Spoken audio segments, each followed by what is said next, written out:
នេះខ្ញុំសូមជម្រាបអំពីមាតិការបស់យើងចាដោយក្នុងនោះជាដំបូងយើងនឹងមានការធ្វើបទបង្ហាញដោយកញ្ញាមីណាមុស៊ីដែលគាត់គឺជា admission officer ចាហើយមាតិកាដែលគាត់នឹងលើកឡើងនៅក្នុងថ្ងៃនេះផងដែរគឺយើងនឹងធ្វើការចែករំលែកថាតើ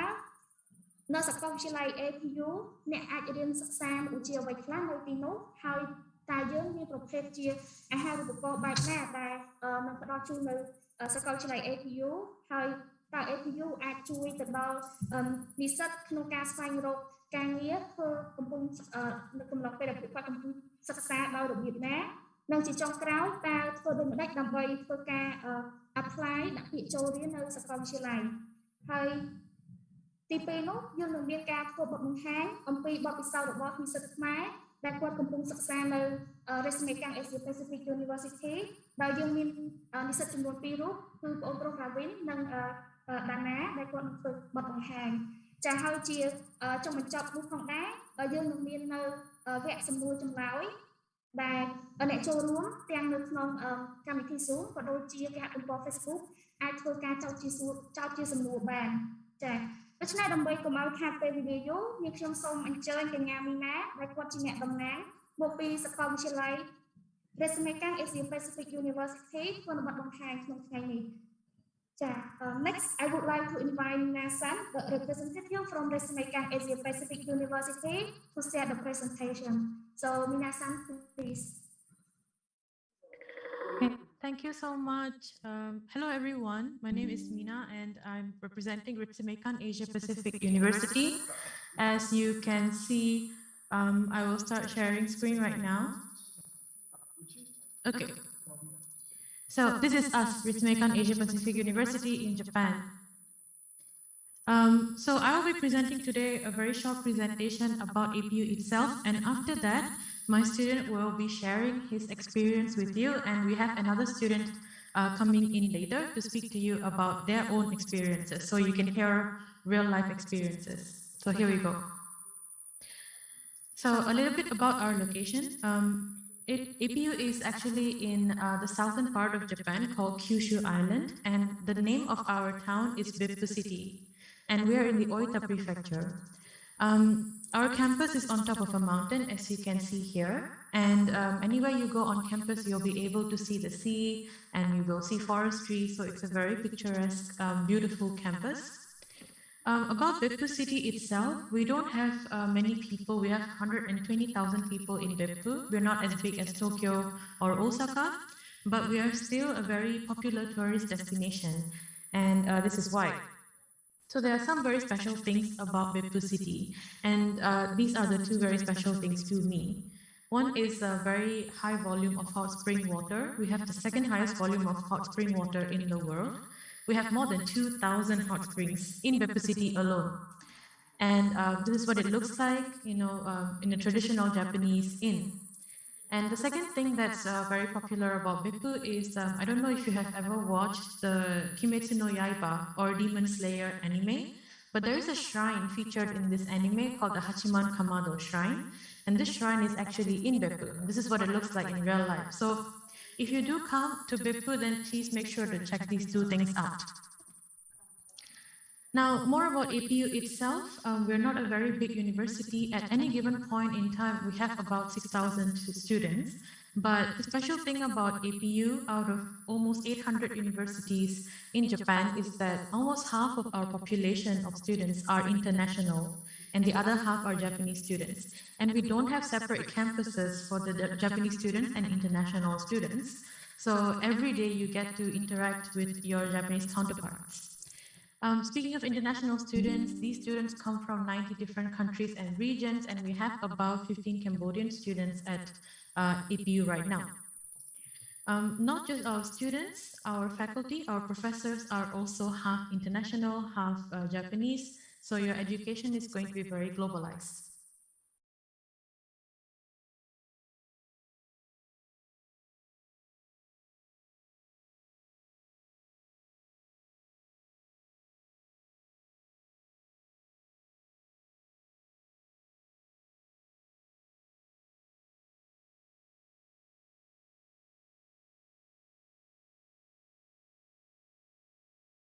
are offered in both English and Japanese.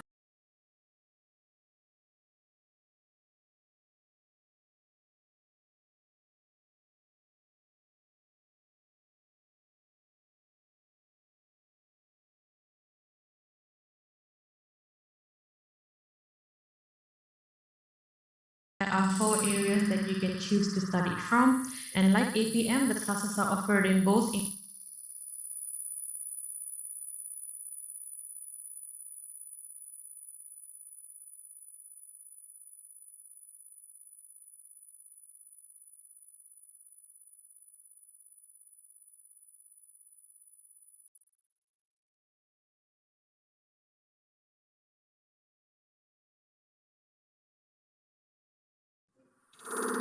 We also have a Master of Science program under Asia Pacific Studies or International Cooperation Policy. APS is more of a humanities related research, and ICT is more about development and public administration.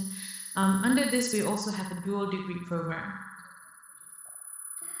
So in the dual degree program, you'll do 1 year at APU and 1 year at Trier University of Sciences in Germany, and you will be studying sustainability science. We also have a PhD program for Asia Pacific Studies, and like the MBA program and the Master of Science program, everything is offered in English only. So, language classes. This information is more for undergraduate students, and maybe my students later will be speaking to you more about their experience too. It's not necessary for you to. However, you will be studying Japanese in your first year at APU. And if you're coming into APU as a Japanese medium student, then you'll have to take English classes. And in your second year or third year, if you're kind of bored with Japanese and English, then we do offer these 6 other languages for you to choose from. Now, APU students are well known not just for their academics. We do have many programs, activities, and events that you can showcase your talents. Students actually plan and execute events such as the campus festival. They get sponsorships for the multicultural weeks, and there are more than 100 clubs and activities, business case competitions, and environmental projects available at APU. These are things that will benefit you long after your graduation, because these are things that you can actually put down on your resume. And you learn about leadership skills and teamwork in these. Now, just to very briefly go through your years at APU for undergraduate students again. In your first year, you will be housed at AP House, which is a dormitory, on-campus dormitory, and it's guaranteed for first-year international students only. And the fees, the rent is about $450 per month, but it includes in your utilities such as your electricity, Wi-Fi, gas, and water. We have single and shared rooms, and if you get a shared room, your roommate is probably a Japanese student. And from your second year onwards, you move down the mountain from campus into Beppu City, where you'll probably be sharing an apartment with your friends, like you see in this picture. Students usually share in 2s or 3s. So what this does is that you're looking at around the same price of rent, but now it's divided into 2, 3, or even 4. And so are your utilities as well. So your cost of living actually decreases a lot. But then you make lifelong friends. So in your second and third year, when you move down the mountain, that's when you have actual student life. What do our students do when they're free?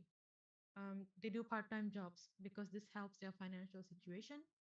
They attend summer and winter festivals. They travel around Japan. They teach English, or they do homestay with Japanese families. And I'm sure that Robin and later Dana will be speaking to you more about their student life. And when the time comes for you to graduate, we also have good news for you. 90% of our students have some sort of job offer by the time they graduate. And this is because, they have cultural intelligence and language skills. They learn Japanese from day one, and they mix around with students from all walks of life. And that's going to help widen their perspectives, and it helps them to work with a more number of people.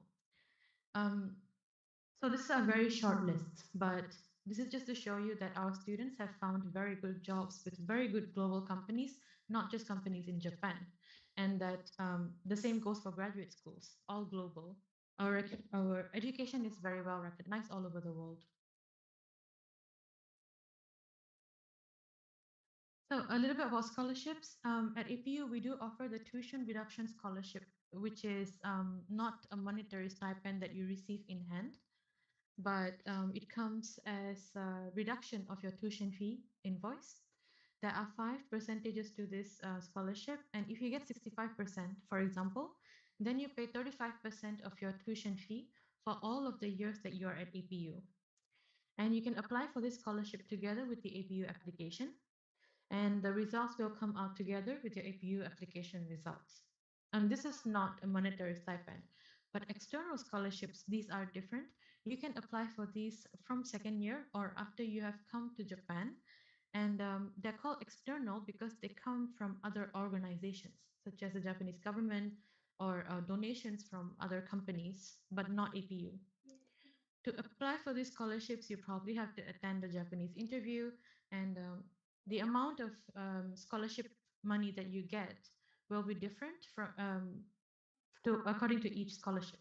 So will it be a one-time payment? Will it be every month for 6 months or 1 year? How much is it? All depends on each scholarship. You can choose which to apply. Now that we've spoken about scholarships, it's time to look at the tuition fees themselves. If you are an undergraduate student in your first year, you're looking at this amount, 12,000 US dollars. And if you're in your second, third, and fourth year, then you're looking at about 14,000 US dollars. And if you wish to be a graduate student of Master of Science, this is the cost for 2 years. And for Master of Business, this is the cost for 2 years. These look very big and very overwhelming, but these are the costs without any scholarships. But most of our students, about 80% of our students get some sort of scholarship. So how do you apply? If you're interested in applying, there are only 2 requirements that we need from you. One is 12 years of standard education. So if you're an undergraduate student, you can apply straight after high school. And if you are a graduate student hopeful, then you can apply after you have completed your bachelor's degree. And the second requirement is the English language proficiency.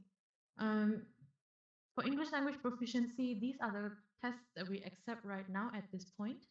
and these are the minimum scores that you will require. So of course, if you get IELTS 7 or 8, then it's going to be a huge advantage to your application itself. For students who have studied overseas for the last few years in a country that is supposedly native in English, has English as an instructional language, then you can actually get exempted. You're advised to contact us to see if you can get exemption from your English test requirements. So how to apply? There are 2 stages. In your first stage, you submit all of your application fee, which is about 50 US dollars by credit card and 65 US dollars by bank transfer. And then you complete the online assessment, which is a video verification of yourself, Watson-Glaser's critical thinking test, and core abilities logic test. And after you have submitted everything, you go on to stage 2, where we will invite you for an online interview to sit with an admissions counselor, such as myself or my colleagues, and talk about why you applied to APU and what you wish to do in your future. And after that, you'll get your final results. If you are interested in applying, our final deadline for September intake is this March 23rd, 2022. Before I end my presentation, I'd just like to speak a little bit about APU's response to COVID-19. So in Oita Prefecture, the cases haven't been as high or as dangerous as it is in Tokyo or Osaka or bigger cities. So we've been holding classes in hybrid fashion, which means that the classes are being held in person for students who are in Beppu, but at the same time on Zoom, so that our students overseas can also participate. The campus has been open for students who wish to, hold their activities, extracurricular activities, and so on. In 2020, when Japanese government opened up, we also had supported them with their hotel quarantine. And we also have additional support projects for students, such as giving out dry groceries, masks, and other sanitary products. If you wish to know more about how we're helping our students, then please look out for this website. Speaking of website, you can find us online. Our social media handle is always Ritsumeikan APU, and we are on Instagram, Facebook, YouTube, LinkedIn, and most recently TikTok. So do check us out. So that's the end of my presentation, and my contact details are here. I can give them to you later if you wish to speak to me about applying or if you have any concerns. So I'd like to end it here now and maybe get Robin to speak. Thank you for listening. Yes, thank you so much. Yeah, thank you so much, Minasan, for your presentation today. ចាសូមអរគុណទៅដល់កញ្ញាមីណាសម្រាប់ការធ្វើបទបង្ហាញក្នុងថ្ងៃនេះចាជាបន្តទៅទៀតនាងខ្ញុំសូមអញ្ជើញបងប្រុសរាវិនដែលបងជានិស្សិតខ្មែរមួយរូបកំពុងបន្តការសិក្សានៅសាកលវិទ្យាល័យ Ritsumeikan Asia Pacific University ដើម្បីចែករំលែកអំពីបទពិសោធន៍នៃការសិក្សាក៏ដូចជាការរស់នៅរបស់បងចាសូមអញ្ជើញរាវិន បាទអរគុណបង So thank you Mina for your wonderful presentation. So for now I will be sharing my screen.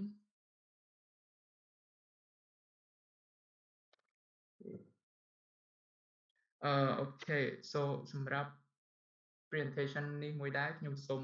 ប្រើភាសាខ្មែរជាភាសាគោល So សួស្តីអ្នកទាំងអស់គ្នាខ្ញុំបាទឈ្មោះឆតឆរ៉ាវិនហើយខ្ញុំគឺជានិស្សិតមួយរូបនៅសាកលវិទ្យាល័យ Ritsumeikan Asia Pacific University ដែលស្ថិតនៅប្រទេសជប៉ុនខេត្តបេពូហើយខ្ញុំគឺជានិស្សិតឆ្នាំទី4ដែល major in business administration accounting and finance ហើយសម្រាប់បទបង្ហាញក្នុងថ្ងៃនេះផងដែរខ្ញុំចង់លើក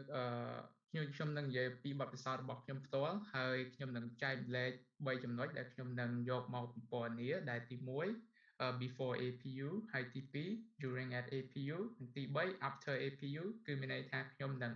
plan ធ្វើអ្វីបន្តទៀតបន្ទាប់ពីខ្ញុំ graduate from APU. So first of all before APU why Japan and APU ចំណុចនេះផងដែរខ្ញុំចង់ចែកម្លែកថាហេតុអ្វីបានជាខ្ញុំជ្រើសរើសប្រទេសជប៉ុនហើយសាកលវិទ្យាល័យ APU គឺជាទីកន្លែងដែលខ្ញុំបន្តការសិក្សា Bachelor របស់ខ្ញុំចឹងចំណុចទី1ដែលខ្ញុំយល់ឃើញថាប្រទេសជប៉ុនគឺជាប្រទេសល្អសម្រាប់សិក្សា Bachelor គឺ work ethics របស់ប្រជាជនជប៉ុនគឺមានន័យថាក្រុមសីលធម៌របស់ពួកគេក្រុមសីលធម៌ការងាររបស់ពួកគេគឺទី1ខ្ញុំគិតថាអ្នកនរគ្នាអាចដឹងស្រាប់ហើយថាប្រជាជនជប៉ុនភាគច្រើនគឺពួកគេផ្ដល់តម្លៃទៅលើការងារហើយនិងពេលវេលាយ៉ាងសំខាន់ដែលសម្រាប់ពេលវេលាគឺពួកគេតែងតែគ្រប់ពេលវេលាដោយសារមាននៅពេលមាន meeting ឬក៏ពេលមានការជួបណាត់អីជាដើមពួកគេតែងតែទៅតាន់ហើយក៏មុនពេលវេលាកំណត់ហើយចំណុចទី2គឺ productivity ហ្នឹងគឺមានន័យថាលទ្ធផលនៃការងាររបស់ពួកគេគឺការងាររបស់ពួកគេគេតែងតែធ្វើមកគឺព្យាយាមធ្វើមិនធ្វើឲ្យល្អឥតខ្ចោះទៅតាមដែលអាចធ្វើបានអញ្ចឹងនឹងគឺជាចំណុចទី1ដែលខ្ញុំគិតថាប្រទេសជប៉ុនដែលធ្វើឲ្យខ្ញុំនឹងចាប់អារម្មណ៍ទៅសិក្សានៅប្រទេសជប៉ុនហើយចំណុចទី2គឺ diversity គឺមានន័យថាភាពចម្រុះជាតិសាសន៍របស់សាកលវិទ្យាល័យ APU ផ្ទាល់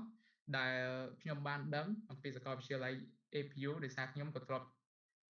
ទៅសម្ដាប់ការបទបង្ហាញនៅ CJCC ហើយក៏ដូចជាសិស្សច្បងមួយចំនួនដែលខ្ញុំស្គាល់ដែលគាត់សិក្សានៅ APU ដែរពេលហ្នឹងដែលទី1ខ្ញុំសង្កេតឃើញថានៅសាកលវិទ្យាល័យ APU ហ្នឹងគឺសម្បូរទៅដោយ various culture ហើយ various work styles ដោយសារនៅ APU ហ្នឹងគឺមានកូនសិស្សជាច្រើនដែលមកពីប្រទេសផ្សេងៗគ្នាដែលនៅក្នុងនោះភាគច្រើនមកពីអាស៊ីយើងគឺប្រកាសជាមានច្រើនហើយព្រោះជប៉ុនគឺវានៅអាស៊ីហើយមានដូចជាថៃវៀតណាមឥណ្ឌូនេស៊ីម៉ាឡេជាដើមហើយទៅបែកខាងអឺរ៉ុបវិញក៏មានដូចជាមកពីខាង UK ឬក៏ខាងប្រទេសក៏ដូចជាសហរដ្ឋអាមេរិកមួយចំនួនជាដើមហើយខ្ញុំគិតថាបើសិនជាខ្ញុំទៅសិក្សានៅនឹងខ្ញុំប្រកាសជាអាចបានយល់ដឹងពីវប្បធម៌របស់ពួកគាត់ហើយក៏ដូចជាការធ្វើការ style working style របស់ពួកគេដែលអាចជួយឲ្យខ្ញុំនឹងមានបទពិសោធន៍ធ្វើការជាមួយមនុស្សដែលមកពី background ខុសៗគ្នា So ចំណុចហ្នឹងគឺជាចំណុចទី2ហើយចំណុចចុងក្រោយគឺ of course អាហារូបករណ៍ដោយសារ APU គេផ្ដល់អាហារូបករណ៍ដល់កូនសិស្សហើយខ្ញុំពេលហ្នឹងក៏បាន apply ទៅក៏បានទទួលអាហារូបករណ៍ដូច្នេះហើយក៏ជាចំណុចមួយដែលជំរុញឲ្យខ្ញុំហ្នឹងទៅសិក្សានៅប្រទេសជប៉ុនហើយសាកលវិទ្យាល័យ APU ផងដែរចឹងបន្ទាប់ខ្ញុំចង់និយាយពីរបៀប how I prepare for it របៀបដែលខ្ញុំបានចាប់ផ្ដើម apply ទៅសិក្សានៅសាកលវិទ្យាល័យ APU ផ្ទាល់គឺទី1 seek for an information and instruction ដែលចំណុចនេះយើងអាចដឹងព័ត៌មានហើយដូចជាការណែនាំទៅតាមអ៊ីនធឺណិតគឺមានន័យថា APU website ផ្ទាល់ហើយទី2ក៏ដូចជា study abroad agent ដែលមាននៅស្រុកខ្មែរយើងហើយក៏ដូចជា CJCC ផ្ទាល់ហើយចំណុចចុងក្រោយគឺសិស្សច្បងដែលចំណុចមួយហ្នឹងគឺខ្ញុំបានសួរគាត់ច្រើនមែនតើប្រៀបថាគាត់ធម្មតាគាត់សិក្សានៅនឹងផ្ទាល់យើងអាចសួរគាត់ថាវាថាបទពិសោធន៍ផ្ទាល់របស់គាត់នៅនឹងមិនហើយបន្ទាប់ពីដឹងពីព័ត៌មានហើយ instruction ដែលទទួលបានទាំងអស់ហ្នឹងក៏ចាប់ផ្ដើម start the application មានន័យថាចាប់ផ្ដើម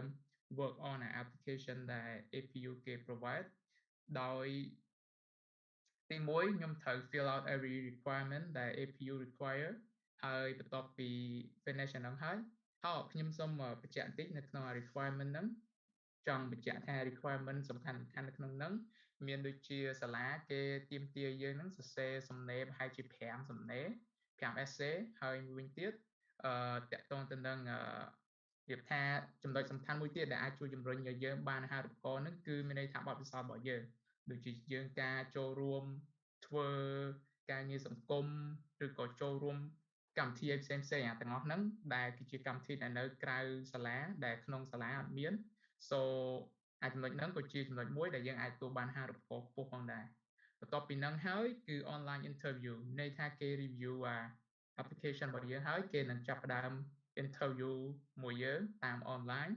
ហើយបន្ទាប់ពីហ្នឹងគឺអស់ហើយយើងប្រហែលជាត្រូវចាំ3ទៅ4សប្តាហ៍ដើម្បីទទួលបានលទ្ធផល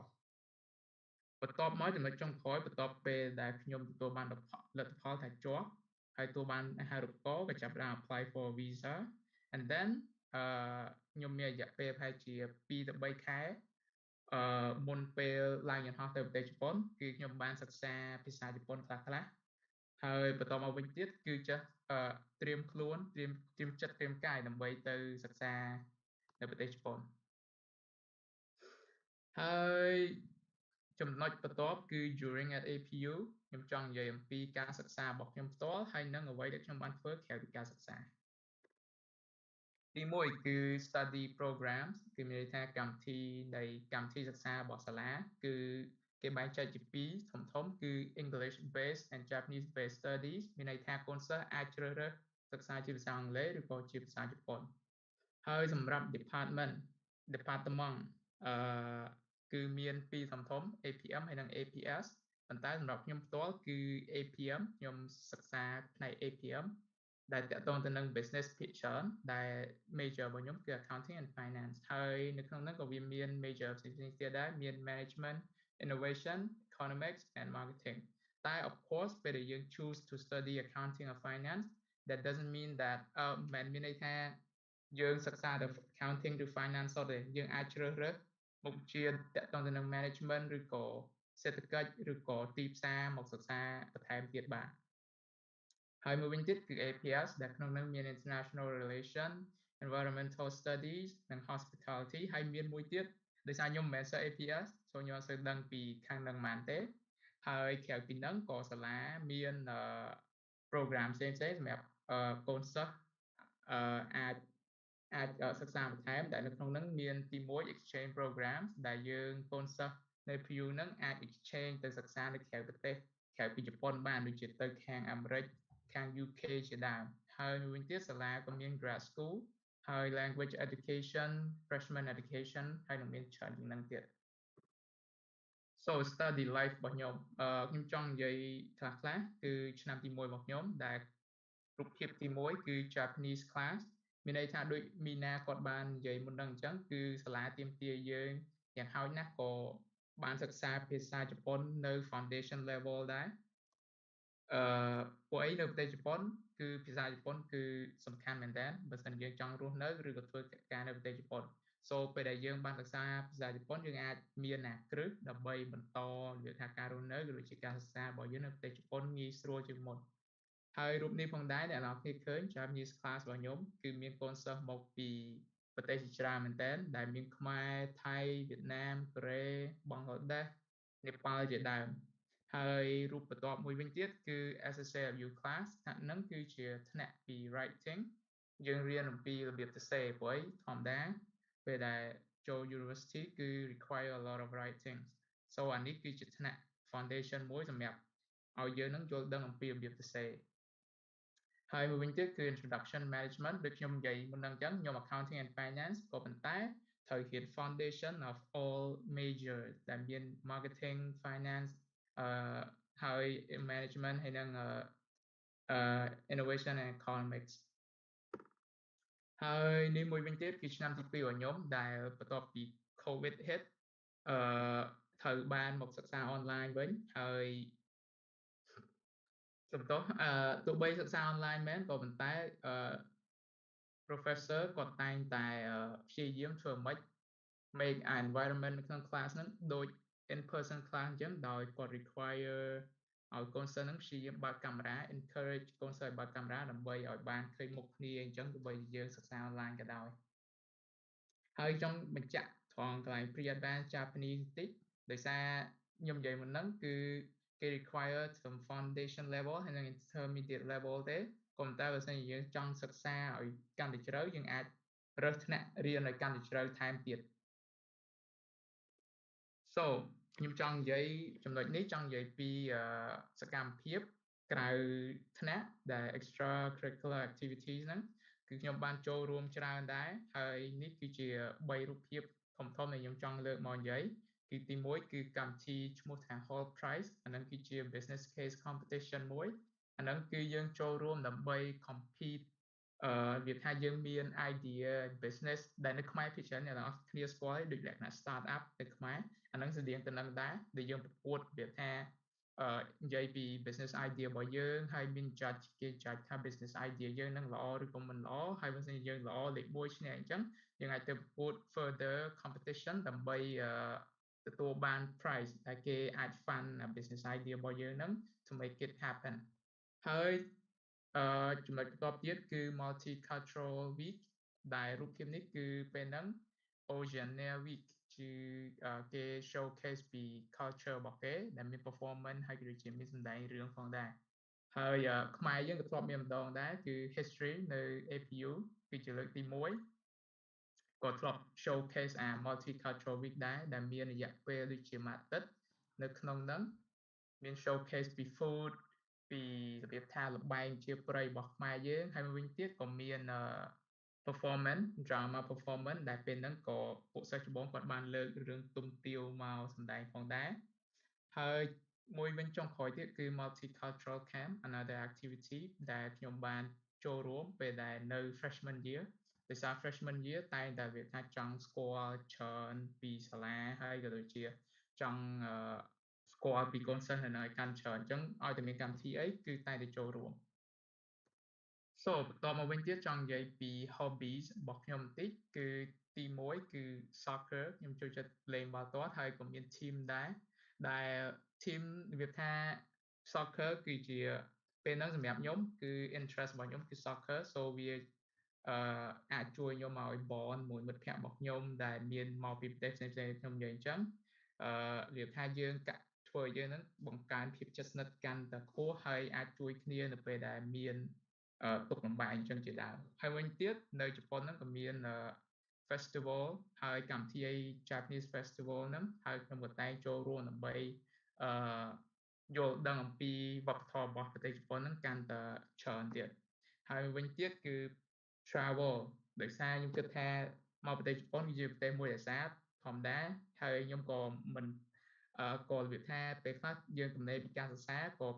ព្យាយាមដើម្បីដើរលេងខ្លះៗដើម្បីរបៀបថា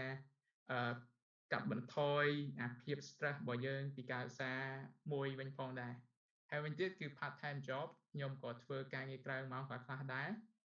ហើយវិញទៀតក៏មាន home stay ដែលយើងទៅរបៀបថាទៅស្នាក់អាស្រ័យនៅផ្ទះជនជាតិជប៉ុនរយៈពេល 2-3 ថ្ងៃហើយគាត់ វាថាបង្ហាញយើងពីតំបន់ដែលគាត់រស់នៅឬជាវប្បធម៌របស់ប្រទេសជប៉ុននៅតាមតំបន់ផ្សេងៗគ្នាថាវាមានខុសៗគ្នាមិនខ្លះផងដែរអាហ្នឹងក៏គឺជា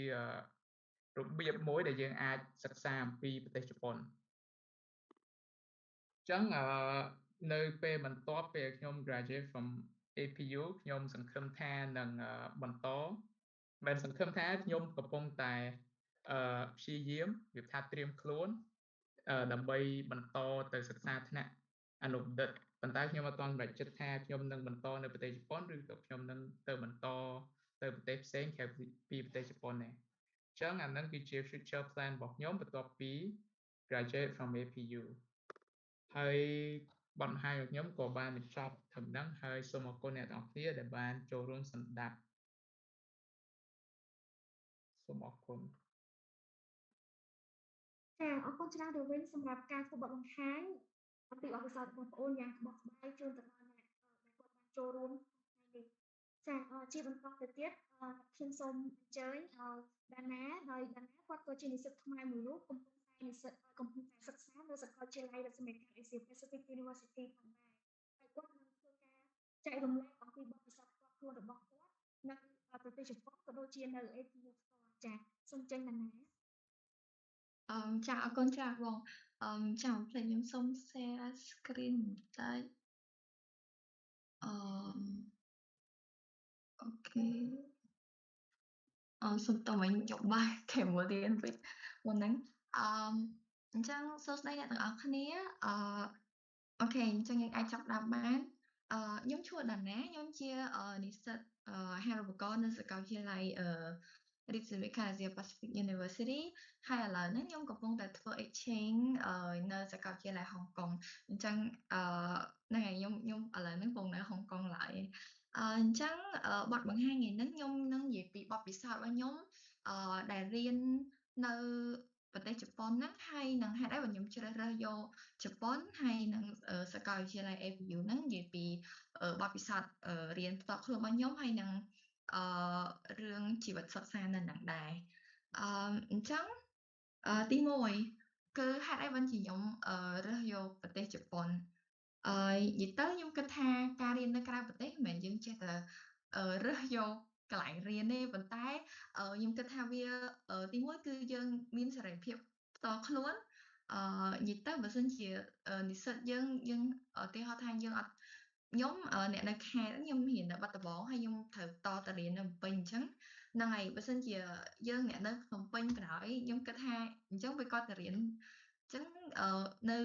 អត់តន់ឯងសម្រេចចិត្តអីខ្លួនឯងបានយើងអត់តន់មានសេរីភាពនៅក្នុងការធ្វើអីដែលខ្លួនឯងចង់ធ្វើព្រោះយើងនៅក្រោមអាណាព្យាបាលឬក៏នៅក្រោមនៅផ្ទះជាមួយម៉ាក់ប៉ាអូខេហ្នឹងហើយនិយាយទៅខ្ញុំចង់បានឯករាជ្យផ្ទាល់ខ្លួនហើយមួយទៀតនៅពេលចំណុចទី2ដែលយើងគួរតែគិតហ្នឹងគឺសុខភាព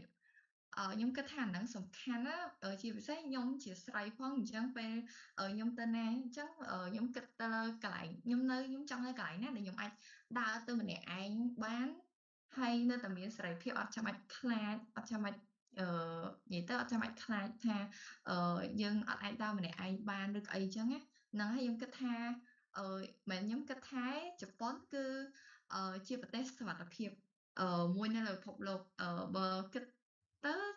វានៅក្នុង top 5ហ្នឹងហើយអញ្ចឹងខ្ញុំគិតថាហ្នឹងយើងគួរតែគិតដែរហើយមួយទៀតពីប្រព័ន្ធអប់រំនៅជប៉ុននិយាយទៅគឺជប៉ុនមានប្រព័ន្ធអប់រំល្អហើយបើប្រៀបធៀបកាលពីប្រហែលឆ្នាំមុនគឺលេខ2ប្រព័ន្ធអប់រំជប៉ុនគឺលេខ2ទូទាំងពិភពលោកអញ្ចឹងខ្ញុំគិតថាវាអត់ចាញ់ប្រទេសណាម៉ានទេហើយមួយទៀតអ្នកខ្លះអាចមានបញ្ហារឿងវប្បធម៌ឬក៏រឿងម្ហូបពិបាកញ៉ាំឬក៏អីចឹងណាពួកឯងខ្ញុំធ្លាប់មានបទពិសោធន៍ទៅរៀនលក្ខណៈខ្ញុំធ្លាប់មានបទពិសោធន៍ចូលរួម conference លក្ខណៈសន្និសីទឬក៏ exchange នៅក្រៅប្រទេសច្រើនណាស់ហើយពេលខ្លះខ្ញុំគិតថាឧទាហរណ៍ថាពេលនៅប្រទេសខ្លះវាពិបាកនឹងម្ហូបហ្នឹងហើយម្ហូបគឺជាអីដែលយើងញ៉ាំរាល់ថ្ងៃអញ្ចឹងទៅកន្លែងហ្នឹងគឺត្រូវគិតដែរពេលខ្លះម្ហូបអត់ចេះញ៉ាំអញ្ចឹងប៉ុន្តែខ្ញុំគិតថាម្ហូបជប៉ុននិងម្ហូបខ្មែរវា វាខុសគ្នាមែនប៉ុន្តែវានៅតែមានលក្ខណៈថារសជាតិវាស្រួលគេហៅថាស្រួលនឹងអណ្ដាប់ទៅរសជាតិមកម្ហូបហ្នឹងណាហ្នឹងហើយវប្បធម៌គឺវប្បធម៌អាស៊ីរបៀបគិតអីវាស្រដៀងគ្នាហ្នឹងហើយបន្ទាប់មកខ្ញុំនឹងនិយាយពីបទពិសោធន៍ខ្ញុំដែលរៀននៅ APU ហ្នឹងហើយហេតុអីបើខ្ញុំរើសយកសាលាហ្នឹងតាមពិតទៅកាលពីឆ្នាំ2018និយាយទៅខ្ញុំដូចអ្នកទាំងអស់គ្នាដែរខ្ញុំធ្លាប់មកស្ដាប់APU និយាយពីបទពិសោធន៍ដែលត្រូវនិយាយទៅគេធ្វើបទបង្ហាញ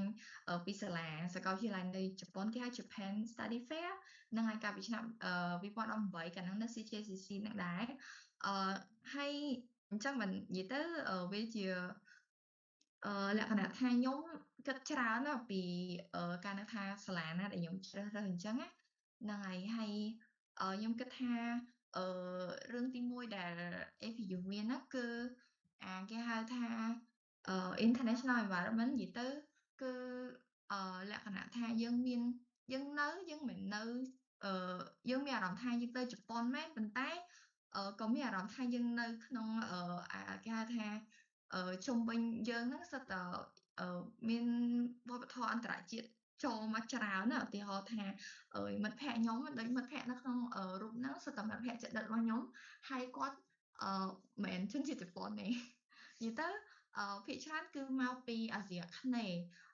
មានភូមាម៉ាឡេវៀតណាមនិយាយទៅមានច្រើនប្រទេសនិយាយទៅយើងអាចស្គាល់យល់ពីគ្នាទៅវិញទៅមកដូចខ្ញុំនិយាយចឹងនៅក្នុងនេះកាលពីឆ្នាំដែលខ្ញុំចូលរៀនឆមាសទី1ឆ្នាំ2019ហ្នឹងគឺមានសិស្សមកពី91ប្រទេសនៅទូទាំងពិភពលោកអញ្ចឹងយើងអាចបង្កើតមិត្តភាពបានច្រើនអ្នកយើងអាចស្គាល់មនុស្សច្រើនមកពីជុំវិញពិភពលោកហើយអាហ្នឹងនិយាយទៅខ្ញុំគិតថាវាសំខាន់សម្រាប់យើងក្នុងការត្រៀមលក្ខណៈទៅបើសិនជាយើងចង់ធ្វើការនៅលក្ខណៈថាអង្គការអន្តរជាតិឬក៏អីនៅក្រៅប្រទេសអញ្ចឹងនិយាយទៅអាហ្នឹងខ្ញុំគិតថាវាសំខាន់ដែលយើងត្រូវរៀននៅសាលាអន្តរជាតិដែរអញ្ចឹងណាហ្នឹងហើយយើងអត់បាច់ខ្វល់មិនអត់បាច់ខ្វល់តែយើងអត់សូវគិតច្រើនទៅថាយើងអត់សូវចេះជប៉ុនពួកអីអ្នកមកជប៉ុនដំបូងគេច្រើនអត់សូវចេះជប៉ុនទេប៉ុន្តែកម្មវិធីមួយគេធ្វើគេនិយាយជាភាសាជប៉ុនហើយនិងអង់គ្លេសអញ្ចឹងយើងអាចលក្ខណៈថាយើងអត់ពិបាកនឹងគិតថាយើងអត់ចេះជប៉ុនអញ្ចឹងយើងធ្វើមិនអញ្ចឹងហ្នឹងហើយហ្នឹងតបមកគឺចំណុចទី2ហ្នឹងគឺការជ្រើសរើសមុខវិជ្ជាការជ្រើសរើសមុខវិជ្ជានិយាយទៅខ្ញុំគិតថាលក្ខណៈពិសេសមួយដែលខ្ញុំរៀននៅនេះកាលពីខ្ញុំនៅខ្មែរខ្ញុំគិតថាខ្ញុំរៀនតែខ្មែរហើយនិងអង់គ្លេសខ្ញុំគិតថាលក្ខណៈថាខ្ញុំគិតថាពីរហ្នឹងវាសំខាន់ហើយប៉ុន្តែនៅពេលដែលមកជប៉ុននេះយើងដើម្បីបញ្ចប់ការសិក្សាបញ្ញាបត្រយើងត្រូវមានគេហៅរៀនអូខេអញ្ចឹងខ្ញុំរៀនអង់គ្លេសខ្ញុំមានភាសាអង់គ្លេសមួយហើយប៉ុន្តែយើងត្រូវរៀនភាសាជប៉ុននិយាយទៅខ្ញុំឃើញរាប់រៀនគាត់និយាយមុនហ្នឹងដែរយើងត្រូវរៀនភាសាជប៉ុនឲ្យដល់កម្រិតមធ្យមឬក៏យើងអាចបន្តទៅទៀតបានហ្នឹងហើយអញ្ចឹងបើគិតទៅខ្ញុំត្រូវចេះ3ភាសាហើយគឺយើងត្រូវរើសយកភាសាមួយទៀតក្រៅពីនិយាយទៅក្រៅពីអង់គ្លេសហើយនិងជប៉ុនហ្នឹងយកមករៀនអញ្ចឹងអ្នកខ្លះគេរើសយកថៃបើខ្ញុំប៉ុន្តែខ្ញុំរើសយកចិនអញ្ចឹងនិយាយទៅវាអាចជួយខ្ញុំគិតថារៀនភាសាគឺមិនអត់មានប្រយោជន៍សោះហើយនិយាយទៅគឺវាជួយយើងច្រើនវាជួយយើងឲ្យមើលពិភពលោកទៅឃើញទូលំទូលាយជាងមុនហើយមួយទៀតគេមានគេហៅ elective course អញ្ចឹងយើងមិនរៀនឧទាហរណ៍ថាខ្ញុំជានិស្សិតតំណែងអន្តរជាតិអញ្ចឹងយើងមិនរៀនតែមុខវិជ្ជាហ្នឹងទេប៉ុន្តែយើងអាចមានសិទ្ធជ្រើសរើសយកមុខវិជ្ជាផ្សេងទៀតឧទាហរណ៍ថាតាក់ទងជាមួយនឹងបរិស្ថានឬក៏តាក់ទងជាមួយនឹងគេហៅកាសែតរៀនតាក់ទងជាមួយនឹងមុខវិជ្ជាផ្សេងទៀតប៉ុន្តែនៅក្នុង course APS Asia Pacific Study នឹងជាមួយគ្នានឹងនិយាយទៅយើងមានសេរីភាពនៅក្នុងការជ្រើសរើសមុខវិជ្ជាដែលយើងចង់រៀនហើយនឹងមួយទៀតខ្ញុំគិតថាការិយាល័យរដ្ឋបាលនៅហ្នឹងគឺគាត់លក្ខណៈថាគាត់ជួយយើងខ្លាំងមែនតើណា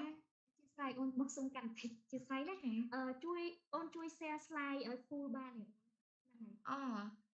ហើយចាហ្នឹងហើយបងសុំតអូខេអូខេហ្នឹងហើយខ្ញុំគិតថាគាត់ជួយខ្លាំងមែនតើហើយខ្ញុំធ្លាប់រៀននៅសាលាផ្សេងបើមិនជាខ្ញុំគិតទៅខ្ញុំគិតថាការិយាល័យរដ្ឋបាលរបស់សាលានៅក្នុងសាកលវិទ្យាល័យជប៉ុនទាំងអស់ហ្នឹងគឺសុទ្ធតែលក្ខណៈថាគាត់ជួយជ្រោមជ្រែងសិស្សខ្លាំងណាឧទាហរណ៍ពេលយើងពេលខ្ញុំគាត់តែជាប់មករៀននៅ APU ឃ្លាមានគេតាក់ទងមកខ្ញុំថាខ្ញុំធ្វើមិនតទៀតដាក់វីសាអីធ្វើមិនអីគាត់ជួយខ្ញុំហើយសូម្បីតែពេលខ្ញុំមកហុងកុងនេះអ្នកខាងគេហៅ exchange office ហ្នឹងគាត់តែមកខ្ញុំសួរថាមិនអីវីសាទៅហុងកុងហ្នឹងឥឡូវមិនអីឬក៏ពេលទីហៅថាឥឡូវហ្នឹងខ្ញុំតាក់ទងជាមួយនឹងសាលាឬក៏សាលាគេឲ្យដំណឹងថាខ្ញុំគួរតែមករៀនទៅដល់ថ្ងៃណាឬក៏អីនិយាយទៅគាត់ជួយហ្មងហើយខ្ញុំគិតថាសាលាផ្សេងនៅក្រៅប្រទេសផ្សេងដូចជារឿងហ្នឹងពិបាកបន្តិចបើមិនជាយើងពិបាករឿងអីមួយយើងអ្នកដែលយើងសួរហ្នឹងភាគច្រើនគឺសិស្សច្បងយើងឬក៏មិត្តភ័ក្តិយើងគឺរឿងសាលាហ្នឹងខ្ញុំគិតថាដូចអត់សូវហ្មងទេហើយមួយចំណុចទៀតហ្នឹងគឺexchange experience និយាយទៅយើងមិនមែនរៀនទៅជប៉ុននៅជប៉ុនទេយើងអាចមានសិទ្ធជ្រើសរើសទៅរៀននៅក្រៅប្រទេសបានដូចឥឡូវអញ្ចឹងខ្ញុំកំពុងតែនៅហុងកុងនិយាយទៅយើងអាចរើសរៀននៅ exchange លក្ខណៈថាមួយឆមាសឬក៏មួយឆ្នាំឬក៏យើងរៀននៅពេលវិស្សមកាលឧទាហរណ៍ពេលខែក្តៅរដូវក្តៅឬក៏រដូវរងាអញ្ចឹងយើងអាចរើសរៀននៅក្រៅប្រទេសបានតាមរយៈដៃគូរបស់សាលា APU ហ្នឹងហើយអញ្ចឹងបើការខ្ញុំជ្រើសរើសទៅរៀន exchange ហ្នឹងខ្ញុំជ្រើសរើសឲ្យមើលទៅលើសាលាណាដែលថាល្អជាងគេខាងមុខវិជ្ជាខ្ញុំហ្នឹងអញ្ចឹងបើខ្ញុំរើសមករៀននៅសាកលវិទ្យាល័យហុងកុងខ្ញុំគិតថានៅនេះវាធ្វើឲ្យខ្ញុំបានរៀនច្រើនហើយក៏ផ្លាស់ប្ដូរបទពិសោធន៍ជាមួយនឹងនិស្សិតភាគច្រើននៅក្នុងស្រុកនិស្សិតហុងកុងហ្នឹងហើយនឹងនិស្សិតនៅក្រៅប្រទេសច្រើនដែរហើយមួយទៀតគឺលក្ខណៈថាយើងមករៀននៅក្រៅប្រទេសហ្នឹងយើងប្រកាសជាគិតសំខាន់ច្រើនជាងគេទៅលើរឿងបញ្ហាចាយវាយអញ្ចឹងខ្ញុំគិតថាចំណុចទី1ដែលយើងត្រូវធ្វើហ្នឹងគឺរកអាហារូបករណ៍ហើយ APU មានឲ្យអាហារូបករណ៍ដល់សិស្សច្រើនណាស់ភាគច្រើនគឺឲ្យអាហារូបករណ៍បង់ថ្លៃសិក្សាដូចខ្ញុំអញ្ចឹងខ្ញុំបានអាហារូបករណ៍បង់ថ្លៃសិក្សានៅនេះ 80% អញ្ចឹងមួយឆ្នាំយើងត្រូវបង់តែ 20% ឯអាហ្នឹងយើងជួយខ្លាំងមែនតើហើយបន្ទាប់ពីហ្នឹងមកគឺអាហារូបករណ៍គេហៅយើងត្រូវរកអាហារូបករណ៍សម្រាប់ផ្គត់ផ្គង់ការចាយវាប្រចាំខែរបស់យើងហ្នឹងហើយអញ្ចឹងពេលខ្ញុំមកដល់នេះភ្លាមខ្ញុំមកដល់ជប៉ុនភ្លាមខ្ញុំបានអាហារូបករណ៍ Genesis ហ្នឹងហើយអាហ្នឹងគេឲ្យការគេផ្គត់ផ្គង់ការចាយវាយនិយាយទៅបើថាយើងចាយតិចតួចដែរយើងចាយមិនច្រើនដែរខ្ញុំគិតថាហ្នឹងគ្រប់ហើយមួយខែវាបើគិត$1ប្រហែលជា450ខ្ញុំគិតថាហ្នឹងគ្រប់បើសិនជាយើងអត់ចាយខ្លាំងទេប៉ុន្តែបើថានេះវាអត់សូវគ្រប់ដែរអញ្ចឹងយើងអាចរកការងារក្រៅគេហៅការងារក្រៅម៉ោងដូចខ្ញុំធ្វើគ្រូបរិញ្ញាបត្រអង់គ្លេសសម្រាប់សិស្សជប៉ុនហ្នឹងហើយនិយាយទៅមានការងារក្រៅម៉ោងច្រើនណាស់នៅក្នុងសាលាឬក៏នៅក្រៅសាលាក៏មានដែរប៉ុន្តែការងារក្រៅម៉ោងខ្ញុំធ្វើអនឡាញពួកអីវានៅខេត្តផ្សេងនៅក្នុងជប៉ុនហ្នឹងដែរហើយនឹងមួយទៀតហ្នឹងគឺជ្រើសរើសកន្លែងនៅ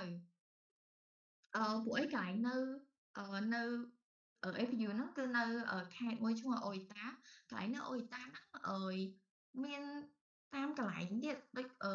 ខ្ញុំអញ្ចឹងខ្ញុំអត់ជ្រើសរើសនៅជិតសមុទ្រឬក៏នេះពេកទេកន្លែងនៅជិតសមុទ្រចំពោះខ្ញុំគិតវារៀងថ្លៃវាថ្លៃជាងអញ្ចឹងបើសិនជាយើងអាចរើសយកកន្លែងណាដែលរៀងថាថោកជាងអញ្ចឹងយើងអាចផ្គត់ផ្គង់ខ្លួនឯងបានល្អ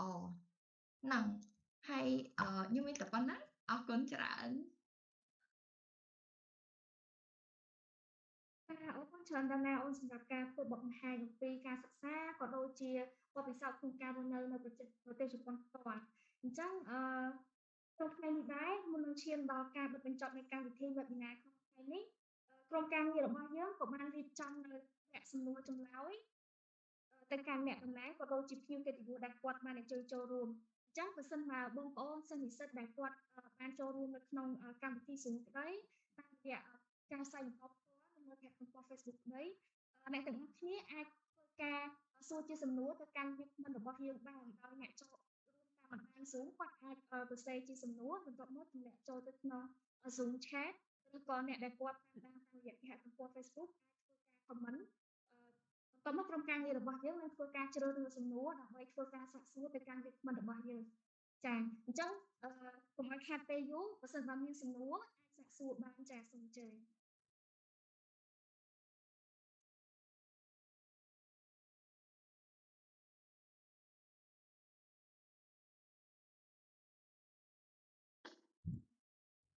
Nima, may I have a question, please? Okay, yes, please. I'm Vera. I'm from Ministry of Environment. I'm looking for a scholarship, and now the scholarship granted me the financial support and the JICA, and then now I'm in the process of applying the admission for the school. I have some question to Mina. So, according to the email from admission office sent me last week, he said that I have to finish my application form online by 7 March, which is different from what you presented earlier, 23rd of March, right? And I want to know what is different between the two. May I know if you have applied for undergraduate or graduate school?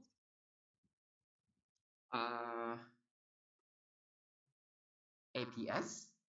Asia Pacific Studies. Okay, so let me just check very quickly.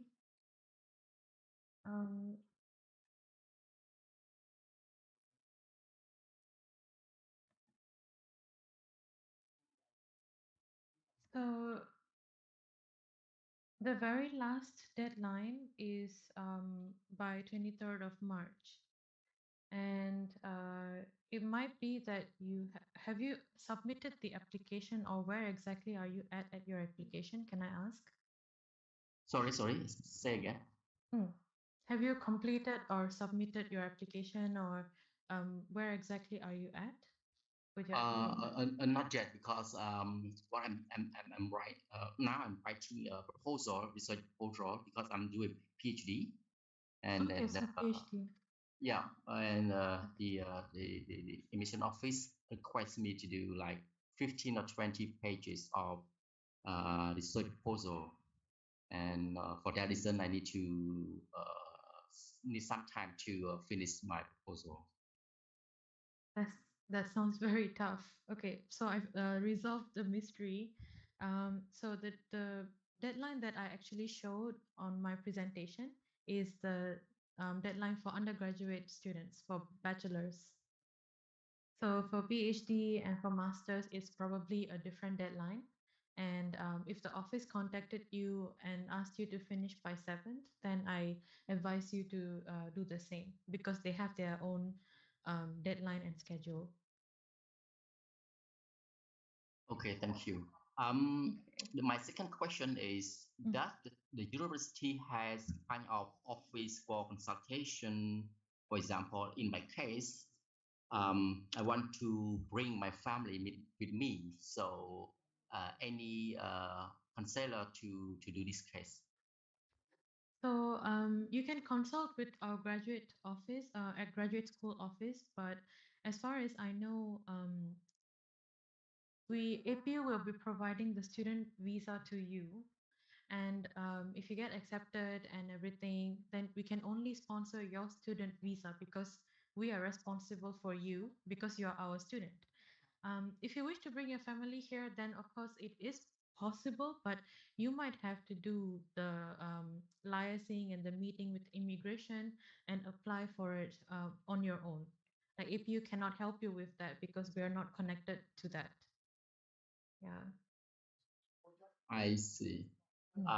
Any ideas about the accommodation, for example, standard of living, for example, like a family with 4, because you just said that we will each student gonna pay, for example, like $450 a month. Is it what you said earlier? Yeah. So, for example, a family of 4. So, do you have any idea about this? So the cost that I actually talked about was for the dormitory. The dormitory costs $450 per month, but if you're bringing a family of 4, I don't know that, because the dormitory is usually a single room, and it does not has space. It does not have space for a family. So for students who bring their families to Beppu with them, they usually get other apartments from Beppu city itself. For graduate students, the dormitory is not on the campus. AP House is actually in Beppu city. It's near the beach. So in any case, you will have to live in Beppu city and not on top of the mountain. And if you're bringing a family with you, you'll probably have to source out accommodations, like a apartment with more than 2 rooms, for example, for your family. So if you come to after you come to Japan, you can ask for advice from our office, Creotech office. They give you suggestions about or give you like places where you can rent from. For example, they give that service, or you can also speak to other Cambodian students to see if anyone knows of any open spaces that their contract is going to finish, so you can move in, sort of thing. But probably Okay. not dormitory. Yeah. Okay, thank you, Nima. Thank you so much for your questions. Does anyone have anything else? Oh, sorry. Okay. Thank you so much, Minasan, for your answer, and thank you, Bong Avirat, for your question. អញ្ចឹងសូមអរគុណសម្រាប់ការសួរជាសំណួរក៏ដូចជាការឆ្លើយអំពីអ្នកតំណាងរបស់យើងដោយសារតែពេលវេលារបស់យើងជិតមកដល់ទីបញ្ចប់ហើយអញ្ចឹងនាងខ្ញុំសូមជា final remark ពីសំណាក់អ្នក guest speaker របស់យើងដែលគាត់បានចូលរួមក្នុងថ្ងៃនេះអញ្ចឹងMinasan, if you have any final remark to tell to everyone here, you can please share it, as well as Ravin and Mina. Sorry, as well as Minasan. Yeah. So just the same as I always say, just think a lot about doing overseas education, and think about what kind of life you want to have. And if you do decide to come to APU, then we are happy to support you. And as you can see, we have excellent Cambodian students here who are really interested in helping their co-highs or juniors. So don't be afraid, and like open up and ask us if you have questions. Thank you. Yeah, thank you, Minasan. How about Ravin and Nana? Do you have any comments to add at the end of our webinar? ចឹងខ្ញុំសូមនិយាយមុនចឹងខ្ញុំចង់និយាយខ្មែរវិញចង់និយាយថាអញ្ចេះខ្ញុំគិតថាមនុស្សម្នាក់ៗប្រកាសជាមានក្តីសម័យរៀងខ្លួនហើយខ្ញុំគិតថាអ្នកដែលមកស្ដាប់ខ្ញុំនៅថ្ងៃនេះប្រកាសជាមានក្តីសម័យឬក៏យ៉ាងហោចណាស់មានចំណាប់អារម្មណ៍ចង់ទៅរៀននៅក្រៅប្រទេសលក្ខណៈថាយើងអត់ផ្ដោតទៅលើជប៉ុនឬក៏ទៅណាផ្សេងក៏បានដែរប៉ុន្តែខ្ញុំគិតថាបើសិនជាយើងមានក្តីសម័យហើយយើងលក្ខណៈថាយើងព្យាយាមដើរទៅរកវាណាវាប្រកាសជាមានផ្លូវមួយសម្រាប់យើងហើយមិនយូរឆាប់អញ្ចឹងខ្ញុំគិតថាស៊ូអ្នកទាំងអស់គ្នាបើសិនជាមានសំណួរអីបន្ថែមចង់សួរខ្ញុំឬក៏ចង់តាក់ទងពីរឿងអាហារូបករណ៍នៅជប៉ុនឬក៏ការសិក្សានៅនេះអាចសួរខ្ញុំបានខ្ញុំគិតថាខ្ញុំសិន link Facebook ខ្ញុំទៅអរគុណ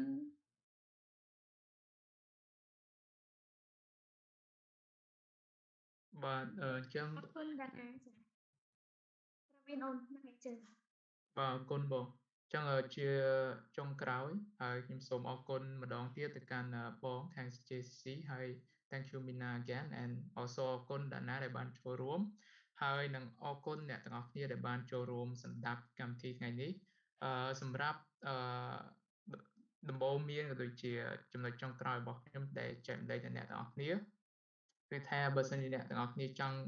សិក្សាក្រៅប្រទេសដូចតាណាបាននិយាយ just ព្យាយាមរកវិធីសាស្ត្រដើម្បីស្វែងរកការទៅរកផ្លូវដើម្បីទៅសិក្សានៅក្រៅប្រទេសឲ្យបានសម្រេចហើយមួយវិញទៀតបើសិនជាអ្នកទាំងអស់គ្នាចង់ដឹងព័ត៌មានបន្ថែមអីអាចតាក់ទងទៅកាន់ CJCC ហើយក៏ដូចជាខាង APU ផ្ទាល់ហើយក៏ដូចជាព្យាយាមប្រើប្រាស់អ៊ីនធឺណិតព្រោះឲ្យសពថ្ងៃគឺអ៊ីនធឺណិតគឺមានអ្វីគ្រប់យ៉ាង so បើសិនជាអ្នកទាំងអស់គ្នាវាថា stop check internet ឬក៏ ask អ្នកណាដែលយើងអាចពឹងពាក់បានចឹងហើយចុងក្រោយក៏សូមជូនពរអ្នកទាំងអស់គ្នាឲ្យសម្រេចសេចក្តីបំណងគ្រប់គ្នាបាទសូមអរគុណចារវិនអរគុណច្រើនសម្រាប់final comment បងអូនទៅកាន់អ្នកទាំងអស់គ្នាអញ្ចឹង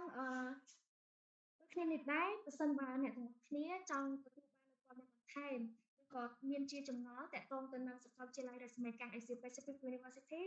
អ្នកទាំងអស់គ្នាអាចចូលរួមតាមរយៈ Telegram ក្រុមរបស់យើងដោយក្រុមការងារគាត់នឹងដាក់ link ចូលទៅក្នុង Zoom chat ដើម្បីយើងចូលរួមហើយក៏អាចសួរនៅសំណួរផងដែរហើយលើពីនេះទៅទៀតអ្នកទាំងអស់គ្នាក៏អាចធ្វើដំណើរមកកាន់ CJCC ដើម្បីស្នើសុំជា voucher ឬជាព័ត៌មានផ្សេងៗដែលតាក់ទងទៅនឹងសាកលវិទ្យាល័យ APU ដែលយើងមានដាក់តាំងបង្ហាញនៅកន្លែង Take Free អញ្ចឹងពេលអ្នកទាំងអស់គ្នាមកអាចស្វែងរកព័ត៌មានបន្ថែមបាននៅ CJCC ផ្ទាល់ចា៎ហើយអញ្ចឹងជាចុងបញ្ចប់ដំណើររៀបចំកម្មវិធីនៅក្នុងថ្ងៃនេះនាងខ្ញុំសូមអរគុណសម្រាប់ការអញ្ជើញចូលរួមពីបងប្អូនសិស្សនិស្សិតទាំងអស់តាមរយៈកម្មវិធី Zoom ក៏ដូចជាការតាមដានការផ្សាយផ្ទាល់ពីគេហទំព័រ Facebook របស់យើងចា៎នេះខ្ញុំសូមជូនពរឲ្យបងប្អូនទាំងអស់គ្នាជួបប្រទះតែនឹងសេចក្តីសុខសុវត្ថិភាពជាពិសេសសូមជៀសឆ្ងាយពីជំងឺ Covid-19 ទាំងអស់គ្នាសូមអរគុណសូមជម្រាបលា